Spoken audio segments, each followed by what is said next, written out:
Каса Миң долбоорунун алкагында Тажикстан менен Пакистанда эки көмөкчөрдөн курулганы турат. Ал үчүн сынак аяктап тендердик билдирүүлөр ачыкталмакчы. Ага бардык эл аралык компаниялар катыша алат. Борбордук жана Түштүк Азияны бириктирген Каса Миң аяктаса, өлкө башка мамлекеттер менен экономикалык байланышты бекемдери анак. Ири долбоорлор Кыргызстанга кандай пайда алып келет? Кабарчыбыз Айпери Самат кызы жооп издеген.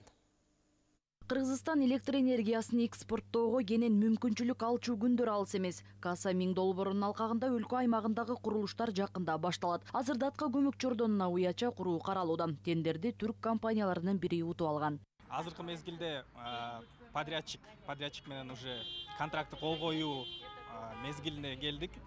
Уже буюрса контрактка кол коюлгандан кийин уже долбоорду ишке ашыруу тобу ушу ишке ашыруу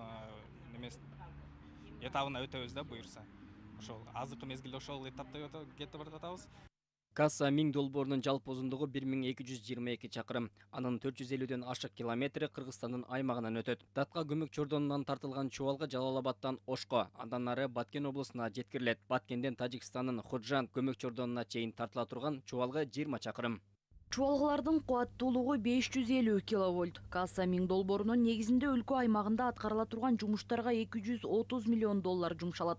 Дүйнөлүк банк, Ислам өнүктүрүү банкы жана Европалык инвестициялык банк каражат бөлмөй болду. Дүйнөлүк банк 45 миллион доллар берет.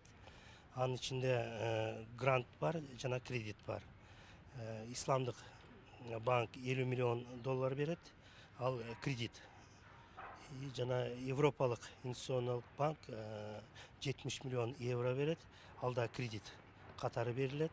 Насыялардын баары Каса Миң аяктап пайда таба баштаганда жеңилдетилген түрдө өтөлөнөт. Серепчилер банктар долбоорго бөлгөн акчаны Кыргызстан 15 жылда кайтарып берет деген үмүттө. Андан ары пайда өлкөгө түшөт. Сүйлөшүүлөр боюнча мында жазылганда жайында майдан баштап сентябрь айына чейин бизде баягы сууга учур, так или иначе Өзбекстанга, Казакстанга биз сууну жиберишибиз керек. Суу каткы деп ошол учурда чыккан электр энергиясын